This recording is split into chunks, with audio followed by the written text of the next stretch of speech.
is the month of love, people, and these are all the books that I read in February. Hello everyone, I hope you're doing well. The time has come, it is the end of February, so I'm going to be doing my February reading wrap up, and I'm going to speak you through all the books that I managed to read in this month.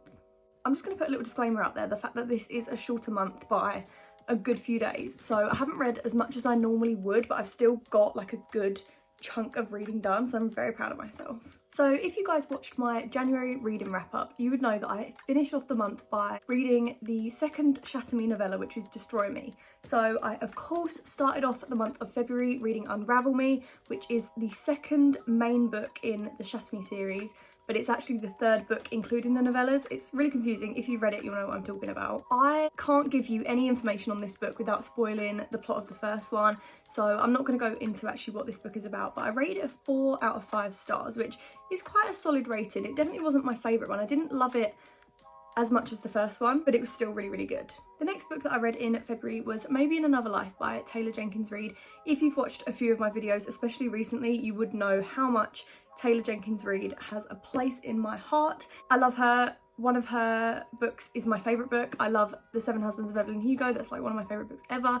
And this one was a little bit different from her normal books. It's basically about a girl called Hannah. She's 29. The plot goes between two scenarios. So it's two alternate universes. So you get one plot where something happens. I don't know if it's a... Let me just see if it's a spoiler. The book starts off with the main character Hannah going to her friend Gabby's house, and then after that it sort of like forks off into two parallel universes. So like it alternates between chapters, which sounds confusing, but it's actually not. It's really easy to read. It obviously, I did forget that at first. When it came to like the third chapter, when it was like the second storyline, I was like, huh? And then I sort of got the concept of the book because I wasn't sure how it was written at first because I went into it quite blind. If you hear strange noises, my dog is just here. So it says here, alternating between two parallel universes, radically different paths unfold for Hannah and the people around her. Is anything simply destined to be? Do soulmates truly exist? Hannah believes so, and in both worlds, she's found him.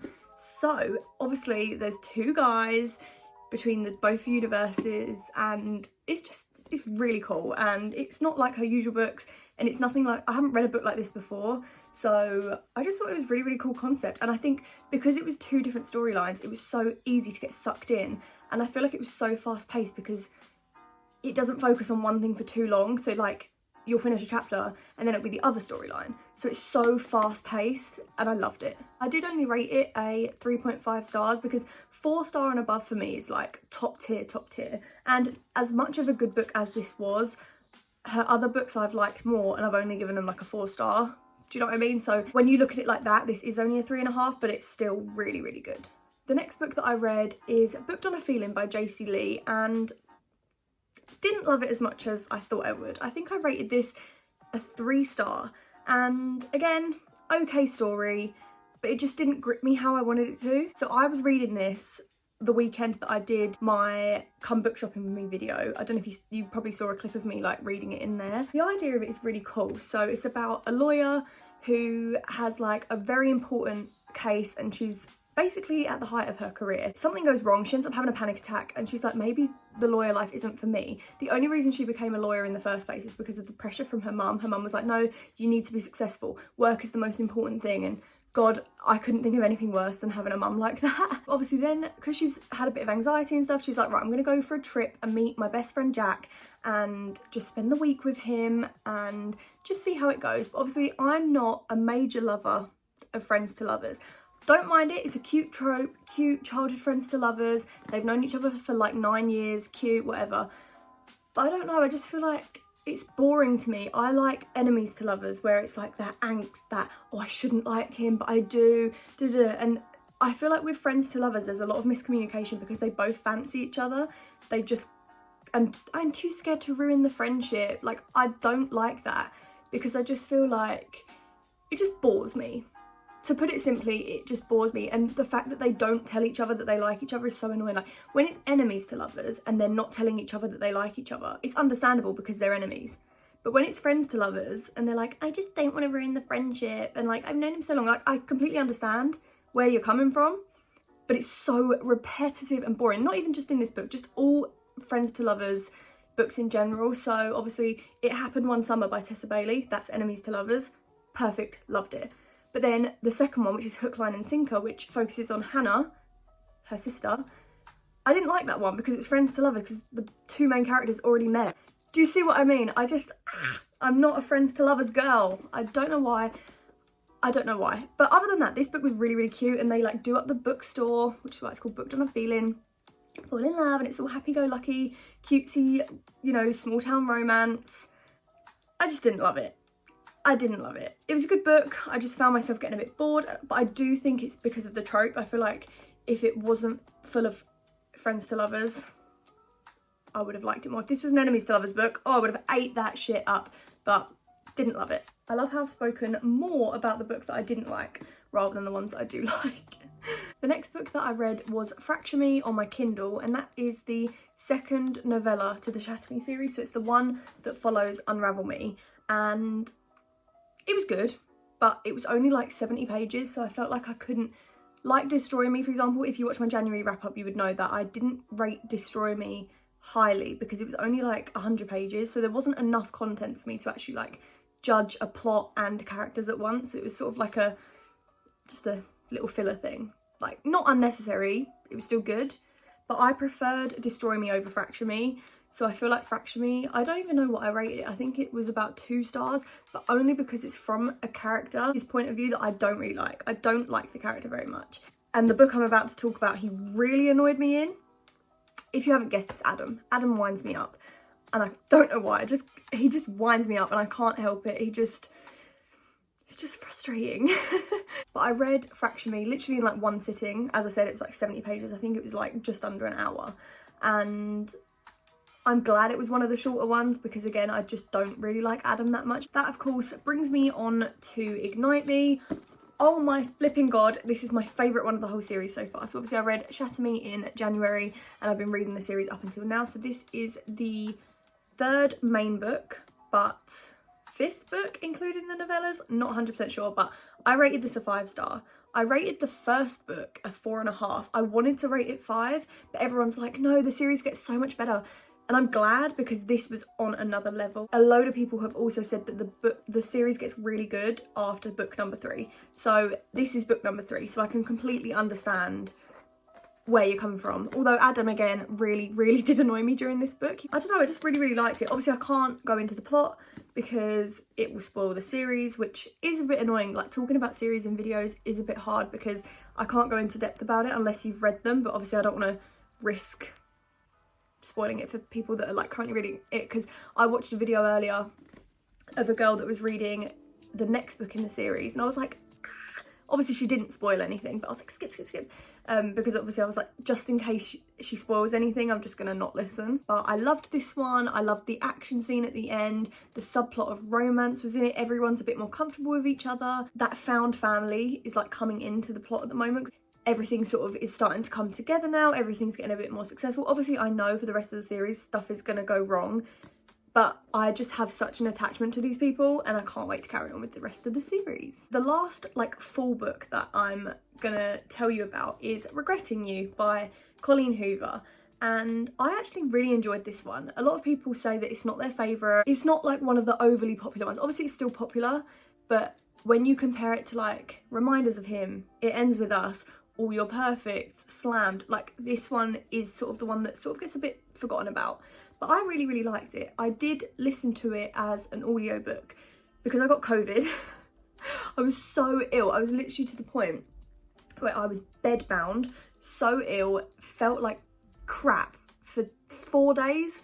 And it got to the point where I had a really bad migraine. But it got to the point where I couldn't physically sit and stare at a page. I had to just listen to it because I couldn't watch anything because I couldn't go on my phone because of how much it was hurting my head. But I was just bored, so I was like, I need to listen to it. So if you don't know, this book is actually free on Kindle Unlimited at the moment, both the ebook version and the audiobook. So I listened to it partly as an audiobook and then read it whenever I was up for it. But obviously, as I said, I was really ill, so majority of it was audiobook style. I literally turned all my lights off, had the blinds down, I had a wet flannel on my head to keep me, like, my headache from going down, and I was just laying there in bed like this, listening to it. I think I'm going to rate this a 3.5 star. Obviously, as I said with one of the other books in this video, the fact that obviously 3.5 star sounds bad, but it's not for me. 3.5 star is quite an average rating where the book is still good, it's just not top tier. So this was still really, really good and really interesting. I didn't really get bored of it once. I was like listening to the audiobook basically constantly, obviously until it was finished. So I find with some books that they sort of fall flat, not Colleen Hoover, just people in general, and this one didn't, and I really liked it. And I liked how there was like a little bit of a plot twist at the start. If you guys have read it, you'll know what I'm talking about. There was like that little big plot twist at the start, but obviously one of the main characters, the daughter, doesn't know that yet, but the mum sort of figures it out in the start. And obviously you get the mum's point of view, who is, what's the mum's name? Morgan. And then the daughter's point of view, which is Clara.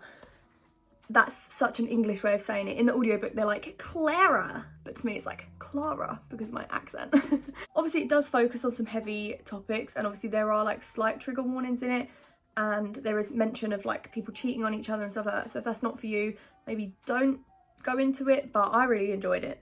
I'm currently in the middle of, I say the middle, I'm about 20% of the way through, of The Doctor's Wife on my Kindle at the moment. I'm on chapter 8 and it's a thriller. I'm currently enjoying it. Obviously I can't give you like a full rating on the book because I haven't finished it yet and like the main event hasn't even happened, but it's February 24th at the moment. So there's obviously still like 3.5 days of February left.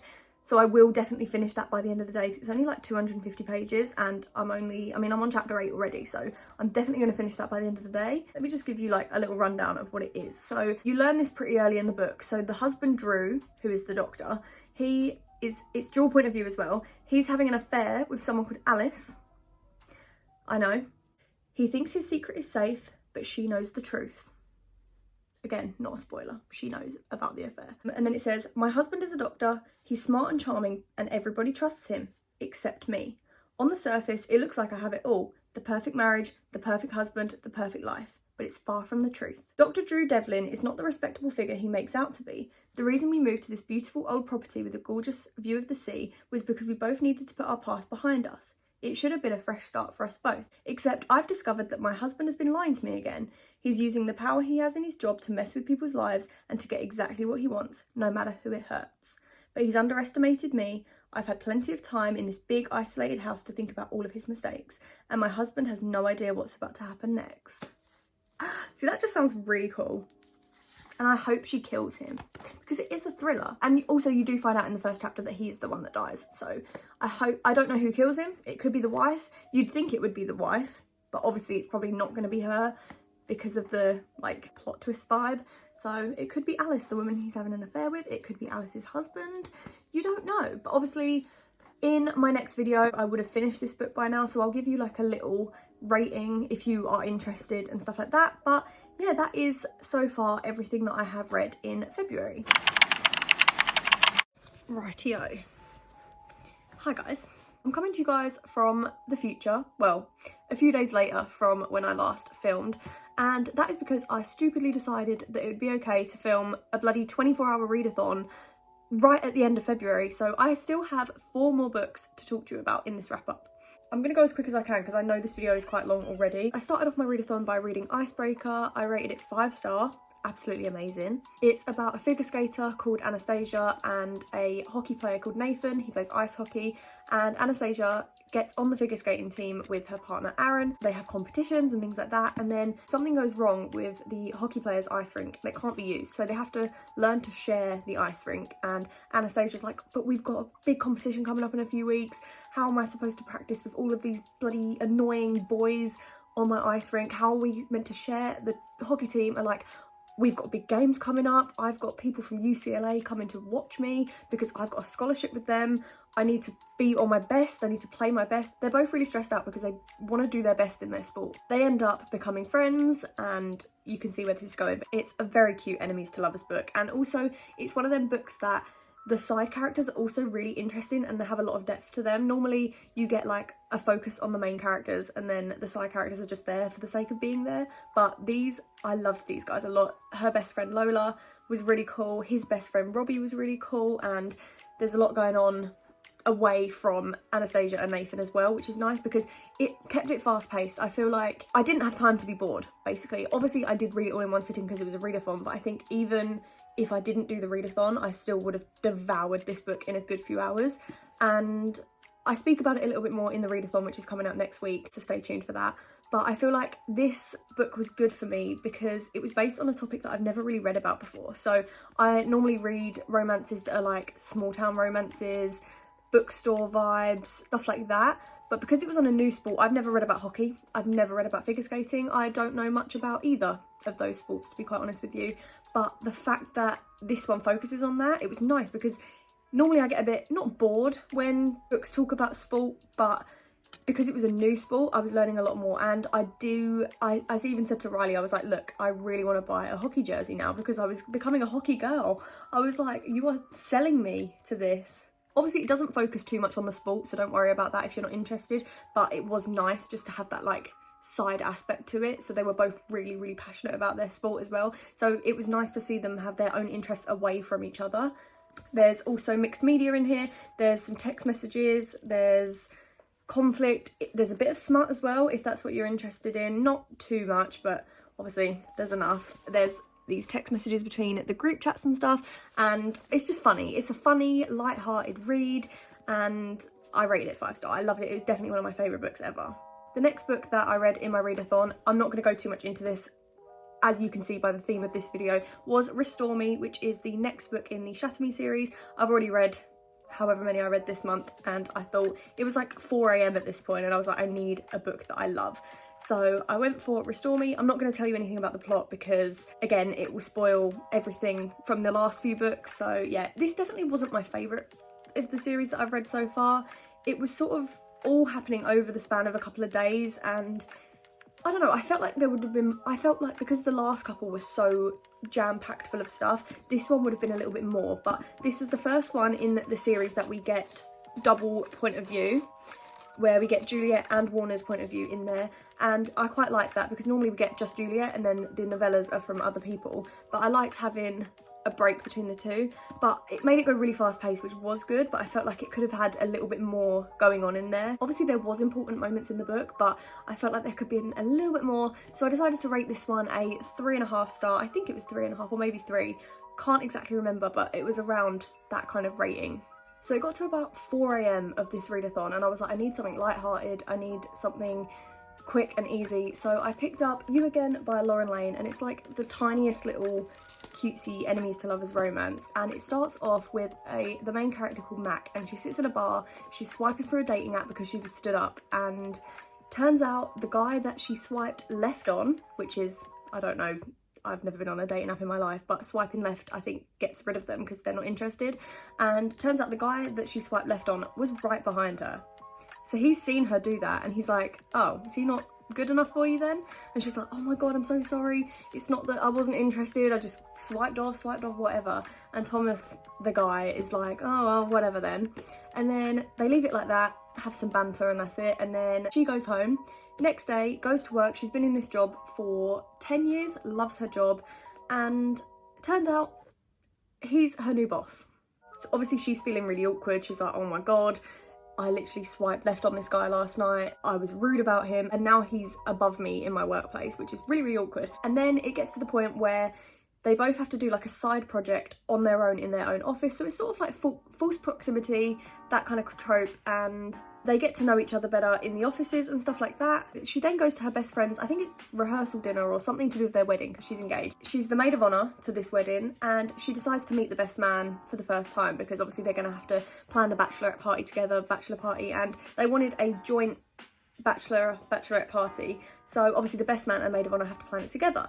So turns out, guess who the best man was? You already know. You already know what I'm about to tell you. The best man was Thomas, her new boss, and the guy that she swiped left on in the bar. I mean, come on. It literally just cannot get any worse than that at that point. So they're bickering, they have this like enemies kind of vibe at the moment, and they do get to know each other. They do argue quite a bit. So they decide to plan the bachelorette party together, and they end up going for like a little cabin thing in the woods for a couples retreat, and she's like, but I'm single. All of like the coupley activities that they did, like wine tasting and a little date night, they did together. So it was sort of like forced proximity in that sense as well, because they sort of were forced together by nature because all of the rest were like with their husbands and wives. I just want to take this moment to point out as well that Mackenzie, like the main character Mac, she is so anti-commitment. She has a mum who's never had like a solid relationship, so she does blame that on her mum. She's like, look, I've never had a man, like a stable relationship with a man ever in my life, so why would I, like my mum's taught me that I can do it on my own, so why would I not do it on my own? She struggles getting into relationships. Obviously things happen, arguments happen, and yeah, I'm not obviously gonna, I have revealed quite a lot about this plot, by the way, but obviously all of this happens and more in 250 pages. I think I rated it a 3-star because it wasn't like the best book in the world, it wasn't the worst book in the world, and I was interested the whole way through, but I feel like I could have rated it a little bit higher if I didn't do it with the readathon. I feel like because it was like my second to last book in the readathon, I was so tired at that point. I started this like 6 a.m, 5 a.m, whatever. So by that point, I was just like, I just want this to be over. But it wasn't the fact that the book was bad. It was just for the fact that I was so tired. But again, rated it a 3-star, but I did enjoy it. It was actually quite a fun read, so I do recommend it. And the finally, book that we are going to talk about in this very, very, very long February wrap-up is, I actually forgot it. Oh my god, I've literally forgotten the name. And that was Shadow Me by Tahira Mafi. She's obviously the author of the Shadow Me series, so it was the next novella in there. And again, I don't even know why I'm going to say it again. Not going to tell you the plot because it will ruin the rest of the series. However, I do think this novella, all of the other novellas I was really interested in, really liked. I felt like they were necessary, but I feel like with Shadow Me, I don't know why, I just wasn't as hooked. Even though it is literally the point of view of my favourite character, Kenji, I just wasn't as interested as I thought I was going to be. It was still good, but I felt like because it started really early on, it was basically just the exact repeat of what we'd already seen with like a tiny bit of extra information. Like one thing was extra. I just feel like it wasn't 100% necessary. It was still good, don't get me wrong, but it was only like 50 pages, which was good to finish the readathon on. But I don't know, I just wasn't as hooked as I was with the other ones, as I feel like it just repeated the last few chapters of the other book. I definitely preferred Destroy Me and Fracture Me over this one, but again, it was still good. It wasn't bad. So I think I literally rated it like 2 stars, but again, maybe I might even drop it down to a 1.5 only because I feel like it was just unnecessary, but I'm not 100% sure on that rating just yet. That is all for today's video. I hope you enjoyed it. If you did, give it a big thumbs up because it really does help me out, and hopefully I'll see you in my next video. It is going to be an exciting one, I hope, and yeah, I hope to see you then. I'll see you in my next video. I love you guys lots, and I'll see you later.